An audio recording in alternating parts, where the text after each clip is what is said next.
the first thing that I feel is I actually start to get very emotional because my whole heart is in this work and this business and this mission. And I love that you get emotional. I can get that way too. I talk about we love our businesses this much, right? We have to embody it. It has to be in our bones. It has to be in ourselves. And we have to be moving it into action to actually really, truly know what makes us healthy and what ultimately poisons us. It's not about the what, it's about the why. And why are you eating? And really honestly answering that question, well, how do you know when you're hungry? We have to learn those yeses and nos. Jessica, I have a question that's kind of been sitting on my heart for you. I hope it's okay that I ask it. Hey guys, welcome to episode number 212 of the Game On Girlfriend podcast. Today I got to sit down with Jessica Porcini. I think you're really going to enjoy this interview. You know, as the Game On Girlfriend host, well, I consider it my job to give you anything and everything you need to be as successful as possible for you on your terms and what you think is the most important for you. What I love about Jessica's story and what she does as an emotional eating expert is she allows you to stop for a moment and listen to the parts of you that might be asking for a little bit of help. Listening to the parts of you that need things. I know, what a concept. For those of us that are so high functioning, we have so much going on that we think we don't need anything. And that might actually be at the heart of emotional eating. I also hope that you really listen for Jessica's personal story. It has to do with chocolate and a pantry. I know it sounds like something I talk about all the time. So I really hope you enjoy that part. Since 2011, Jessica Porcini, the founder and leader of Escape from Emotional Eating, has been helping women who strive for excellence heal the roots of their emotional eating so they can embody their full potential. After years of mismatched programs and therapy, Jessica knew that she couldn't work with just anyone. She wanted real change where she could truly break free from her cynical, chaotic patterns with food and her body. She was determined to find a way to truly be free from emotional eating so she could have the peace, freedom, and joy in her body, mind, and soul that she longed for. Jessica created Escape from Emotional Eating, a unique process grounded in decades of research, a background in psychology of eating, transformational coaching methods, and her own personal emotional eating journey so her clients can learn to use food as a nourishing asset rather than a self-destructive way to cope. If you're ready to see if you have been dealing with food on a little bit of an emotional level, oh wait, that's all of us, pop in those earphones and let's get to it. Jessica, welcome to the Game On Girlfriend podcast. I have a feeling we're about to have a really interesting conversation. I am so ready. So glad you're here.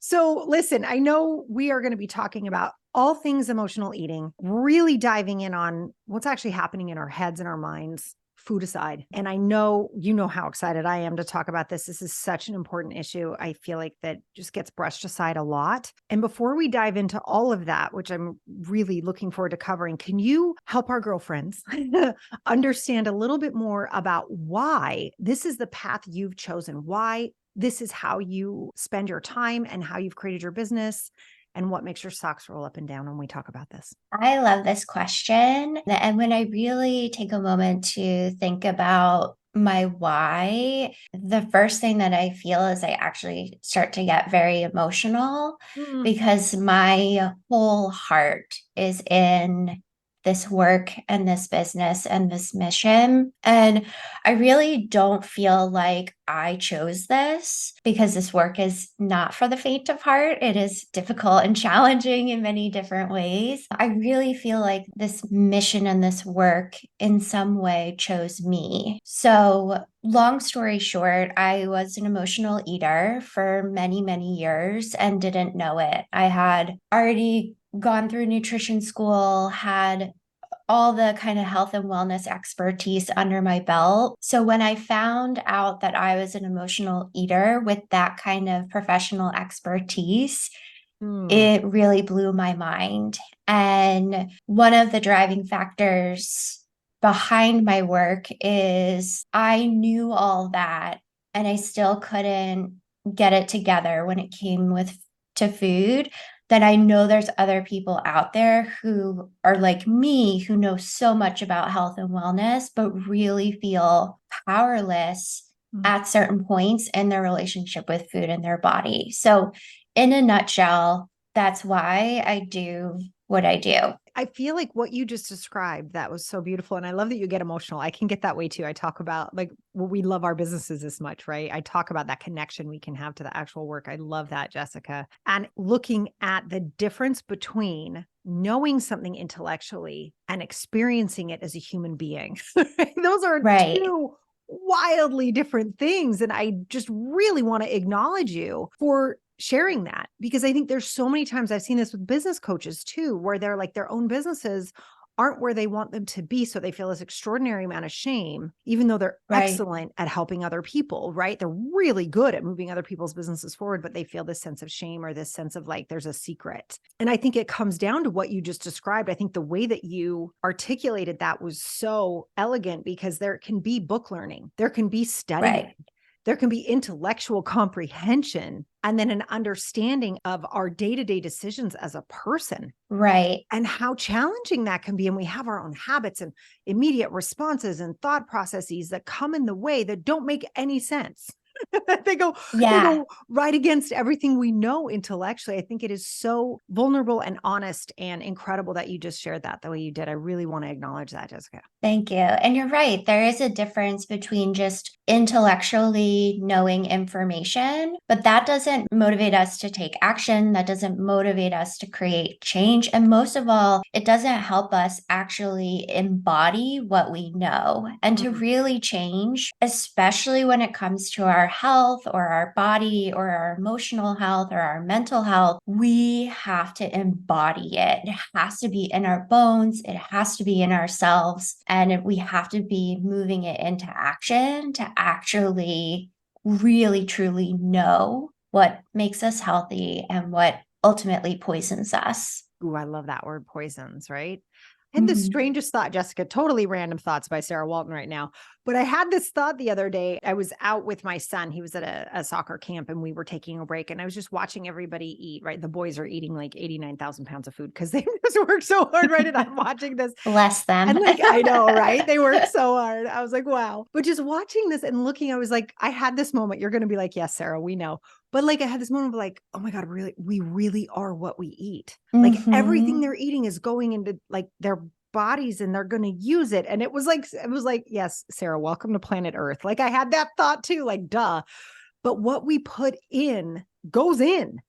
And it's like Yeah. sometimes we look at our plates, we're like, oh, it's gone. It's not gone. It's in you. It's part of you. And it was like the weirdest connection. I'd never made that connection before. And I think, what you're saying about what could poison us or what nourishes us, how do we make that connection, Jessica? If somebody's listening and they think they might be an emotional eater, what are they going through? Like, what are they hearing on a daily basis? What are they experiencing as they go through their days? Yeah. So a lot of people have this assumption that emotional eating means that you have to eat 10 bags of potato chips, to like be an emotional eater. And I know for myself and also for my clients, emotional eating doesn't show up for us in that way. And I always like to say when it comes to emotional eating, it's not about what you're eating and it really has nothing to do with two or 20 of something. It's not about the what, it's about the why. And why are you eating? And really honestly answering that question. So, for a lot of emotional eaters, what kind of defines emotional eating is actually what's going on behind the scenes with the thoughts in our heads and the emotions that we're feeling. Mm. So, for an emotional eater, and this again comes from my own experience and that of my clients, they'll say things to themselves like, well, I can't do anything about this, so I might as well eat. Mm. Or another thing they might say is like, I look forward to eating. Eating and food is really like the joy in my day, so I might as well eat. And another example is kind of having this weird fear when they start to reach a certain point in an eating experience. And they're kind of at that choice point of, do I keep eating or do I stop? And they'll get flooded with this sense of fear of like, well, I might not have this again. So let me just Mm, finish what's on my plate. Or I won't have time to eat when I actually get hungry again. So let me just overeat now. And then one more example is when we can kind of feel like this is all like too much, like life is too much. The day's been too much. There's too much going on, and we'll have this feeling of like, I need to eat something. mm, So all of these are just some examples of what and the why behind emotional eating. And we need to be looking at these deeper parts because they all have two things in common. They're unhealthy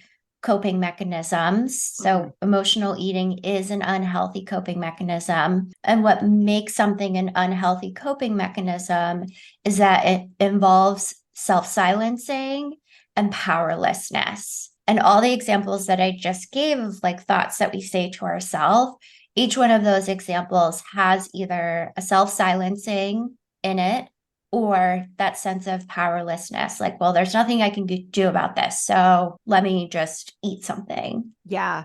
I will say the one that stuck out for me, I think that happens to me often is, oh my gosh, today I expended so much energy. There was so much going on. There was so much to do. I'm just going to sit here and calm myself down with dinner, right? Like it really, I can Mm-hmm. have that thought for sure. And I think what happens for me, I'd love to know what you think about this, Jessica, but like I can really use it because I know food is a drug, right? I mean, it changes our mental state. There's no Right. question about that. Like it alters how we're feeling, it alters how we're thinking. And I'll sit down and it's just like that. Oh, that's better. Yeah. Kind of a feeling.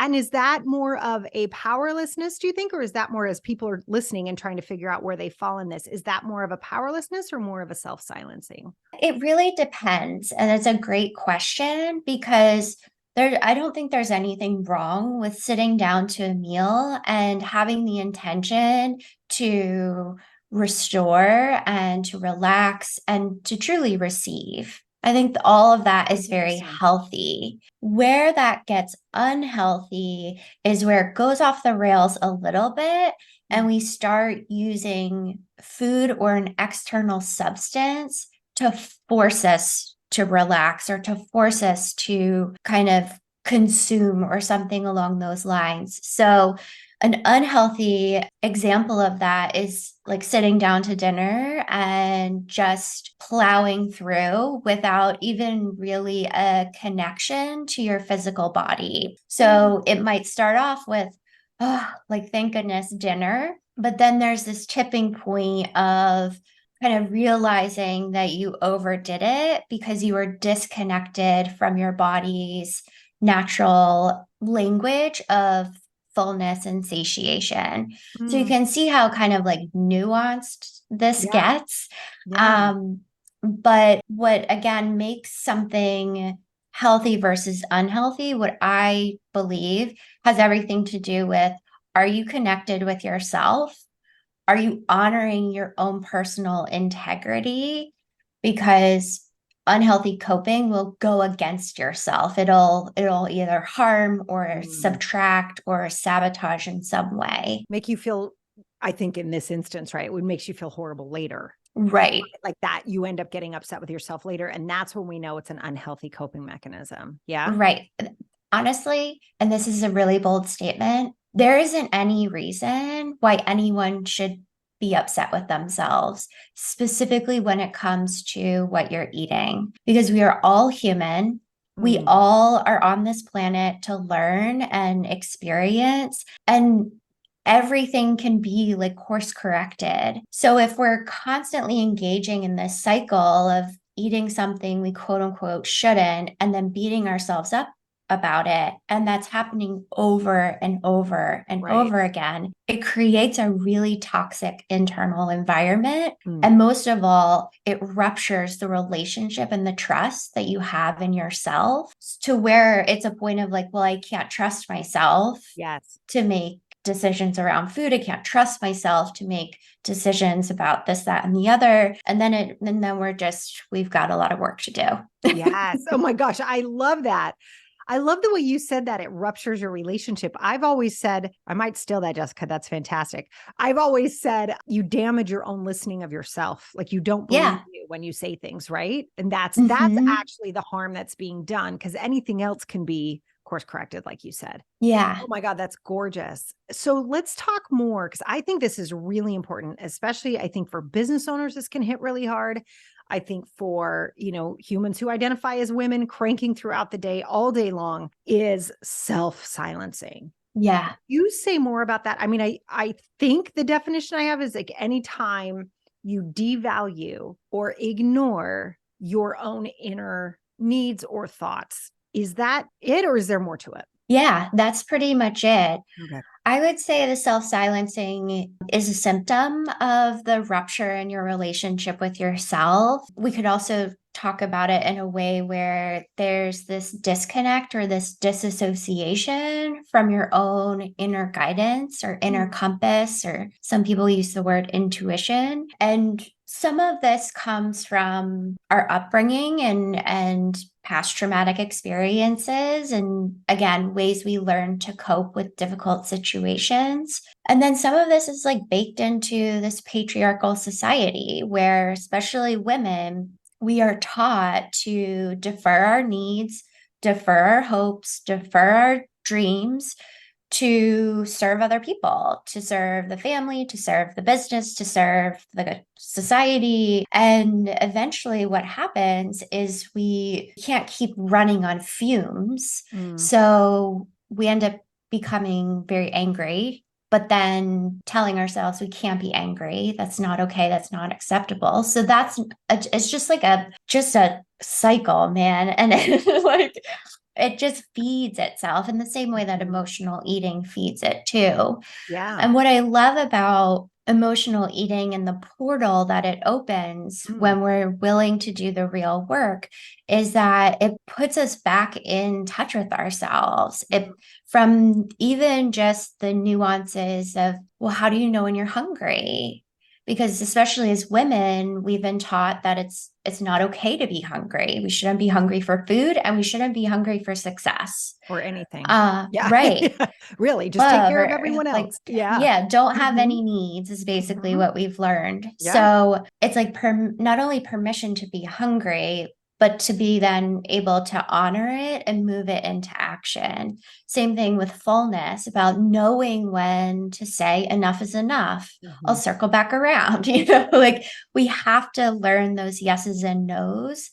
And we first start that process by reconnecting to ourselves, reconnecting to our bodies, and Mm, reconnecting to something that we have to do. We have to eat. So, why yeah. not use something that we're already doing to create a ripple and a greater healing in our lives? I love that. There's so much access to self-knowledge and self-understanding when we actually choose to look at the fact this almost has nothing to do with food.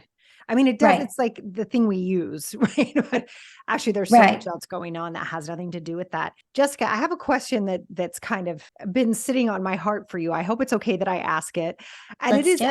how did you know? Like where was the moment? Like here you are studying, you're doing all this stuff, have all this knowledge. What was the moment? What was happening for you that you realized, oh my gosh, I'm an emotional eater? What was happening for you? A lot of times people think about these like rock bottom moments of like complete disaster and, like lightning strikes and it's this big Ceilings pivotal, leaking. Right. Yeah. right? Like Yeah. there's an earthquake or something. And honestly, for me, it really came to a point where I had literally tried everything. Like I Mm, said, I had such an extensive health and wellness background. At the time, I was teaching fitness full time as well. So you would think I wouldn't have issues with food, knowing like literally my job and my career at that time. And I just persistently did not feel at peace with food in my body. And not only did I not feel at peace, but it was getting progressively worse, where anytime I felt stressed or like life got overwhelming, I found myself reaching for food. And it was kind of like a layering or an adding up of all of these instances where I was like, okay, something's not right here. Like something just isn't clicking, something's missing. I'm not seeing what I'm meant to see here to really make the change Mm. I want. And I remember I had just started my business at the time, at that time it was just general like health and wellness, and like I said, I was teaching fitness classes full time. And I remember I was supposed to get on this call with this prospective client and feeling so nervous and scared about it Mm. that I remember going over to the pantry literally minutes before this person was calling me and just stuffing an entire dark chocolate bar in my mouth. And I remember as I was like eating this chocolate, I was like, I'm not hungry. And I was like, well, it's dark chocolate. It's not that big of a deal. And then I was like, Right. why am I Right. doing this? And so there were so many voices Wow. going on at the same time. Yeah. And then I had this moment of like, this is not in integrity, Jessica. Like, this is, you are here on this planet to Mm. be like supportive and empowering for people when it comes to their health and wellness. And here is an area where you are being like highlighted over and over and over again that you need to change it. And I kind of just felt like there was this almost like there was this calling, like there was this thing inside me that just could not rest. Mm. And I also knew that like this isn't normal or healthy to like live with for the rest of your life. I was like, this just like can't be The thing. what I Like settle the way I do. for.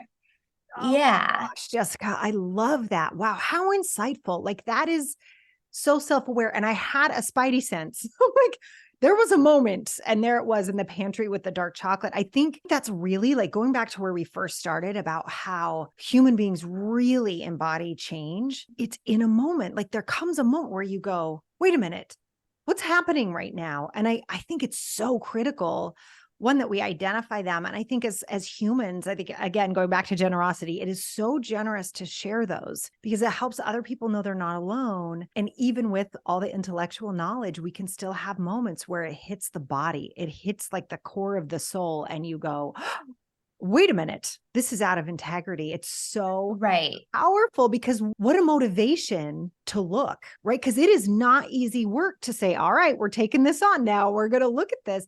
But what motivation when you recognize who you are in the world isn't matching that current moment. Right. Gorgeous. And then Gorgeous. there was also this element of like even when I started to start to what I call like noodling on, when I Mhm. started to noodle on the possibility that I was an emotional eater, I was kind of like, wait a second, but I don't have hundreds of pounds to lose. Like I'm not an emotional eater. And I came to learn that that's just like a large part of what society like what Mm. the stereotypes are when it comes to emotional eating, but there are plenty of people on this planet that look like they have it all together, but on the inside have some deeply rooted issues with food. So that was like a hurdle I had to get over. That's Another piece interesting. was like Very insightful. Mm-hmm. I went through nutrition school. I am a fitness instructor. Like, I don't have an eating disorder. Like, I would never check myself into a clinic or anything like that. Like, that realm just felt too extreme. So, I was kind of in this area of like really having the choice to acknowledge that what I'm experiencing matters, even if I don't fit into this extreme. And I remember having this moment of like, do I have to gain 600 pounds to get the help that I need? Like, do I have to let this Wow. continue until I can get the support that I need? And I just remember sitting with that question and being like, not if I have something to do with it. Like I get to say what's an Yeah. issue. I get to say what kind of support I allow in. Wow. And that was really empowering for me to be like, I'm not going to blow this off. I'm Mm. not going to listen to people say, "Oh, but you're thin. You don't have issues." And it's like, Right. yeah, but you don't see what's really going on. Oh my gosh, your fight for what I'm experiencing matters like mic drop right in there, Jessica. Like, wow. And I love that you said, I'm not even going to put up with what other people think legitimizes what I've just experienced, that I know through my experience, this was enough for me to Yeah. say something here needs to change. And I Yeah. love that. I love that you just broke through every mold of like what this is supposed to look like. What are the boxes somebody checks in order to have this thing? And that's so irrelevant to Right. what we all experience. It goes back to what you were saying. We're not supposed to have needs. We're not supposed to know how we're feeling. We're not supposed to have anything that we are going through. We're just supposed to show up the way the world wants us to show up. And these boxes must be checked. Even if you want help, these boxes have to be checked first, or you're not really someone who needs help. Like, what Right. a stand for all of us that you took that day when you stood for yourself. I think that's just absolutely huge, Jessica. I really like want to make a bumper sticker. I say this a lot in podcasts. I'm like, I want a bumper sticker that says what you're experiencing matters, right? Because I do think Yes. not only do we like shuffle it off, like, oh, it's fine, I'm fine, I'm fine. But I think we don't grant ourselves permission to experience what we're going through. Maybe because, look, I mean, wow, what a great life you have, right? Like, oh my God, this amazing career. You're in fitness. You're so smart. You know what's going on. And it's so easy to say, I should just be great. I'm fine. Everything's fine. I should just be grateful for what I have. This isn't a big deal. And I think it is such a disservice to all of humanity that we're living in a world that demands that kind of like, just deal with it. Just shovel it out. Like, it's fine. Brush it It's off. Like, gaslighting. I Like, guess it is. I guess you're it's right. I hadn't thought of total that. gaslighting when Mm-hmm. we say to ourselves, Mm. oh, like I shouldn't be so upset about this because look, the kids are happier. Look, Yeah. like the business is doing well, or look at this or that. That is gaslighting yourself. That is Mm. self silencing. That is denying how you feel. And if you continue down that trajectory, you're going to end up really hurting and harming yourself. Yeah. Wow. Well, I that was so valuable, Jessica. I'm a little bit tongue-tied at the moment because that was so powerful. And so now that you've taken your personal experience, this is what I always say is almost every business I run into is solving a problem, right? And it usually Mhm. solves a problem for the founder. And that's one of the reasons there's so much energy and power behind these women-owned businesses that are serving a purpose, that are solving a problem, that are providing services and products for people. And so you took this moment, and it's so funny because I've actually said this before, like, did you just eat some chocolate in the laundry room where no one was looking, right? Like, I love to see that because it's what we do when we're stressed, right? So many people Yeah, turn chocolate's the number one. And if you eat it in the laundry room, the kids can't see, like all the stuff it's a that we quick hit. do. It It's a is a quick quick hit. hit. Totally. It was a brilliant move on your part, right? Like we get what you were doing in that moment. So you were wise enough to see the integrity was out. You've created now programs and services for other people. If there's someone listening right now and they're like, "Oh my gosh, I think I'm falling into this category and I have been self-silencing." How does somebody know if they're the right fit to work with you? Like what happens for somebody, or how do you like to figure that out with people? Yeah. So, like I shared before, me and Escape from Emotional Eating, we don't fit into these extremes. So, I don't work with people who would also qualify for an eating disorder clinic. That's too extreme. And then I also don't work with people who have hundreds of pounds to lose. That's another extreme. Where and who I work with are really women who strive for excellence.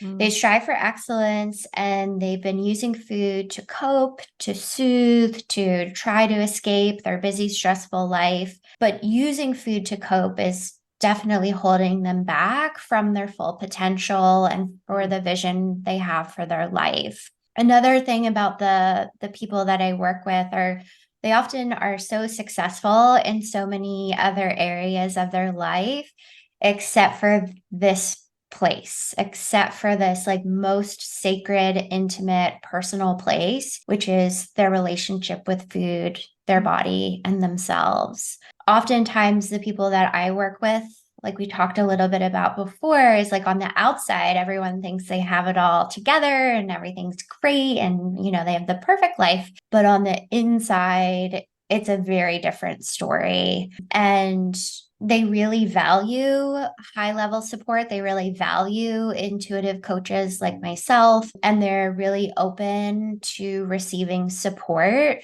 because they know that to be the best version of themselves, it can't always be all up to them.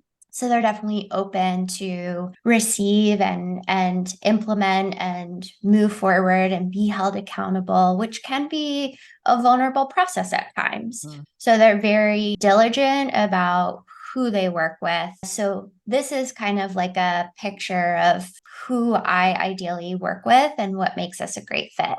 Got it. So somebody listening who's like, well, I think that's me. I think that's so great. It's very helpful. So if somebody is starting to think, okay, I think I am an emotional eater, what are some of the steps they could take, even like right now today, to really support themselves and moving forward in this journey? So I highly recommend that if you are listening and you feel like, wow, this is resonating with me, I invite you to go over to innerwork.me. Innerwork.me has the 4 roots of emotional eating clarity quiz, meaning you take this quiz and it'll help you identify one of the 4 roots that is currently driving your emotional eating cycle. From there, based on your results, you'll also receive a beginner's guide, which has a handful of tools and exercises that I highly recommend going through to start peeling back the layers and looking and having a deeper look at the emotional eating cycle so that you're setting yourself up to truly break free. Because if there's one thing that I want everyone to know is that no matter how healthy you eat and no matter how much you exercise, you have to get to the roots of your unhealthy relationship with food if you truly want freedom and you truly want to be at peace. So that's why I highly recommend go to innerwork.me, take the quiz.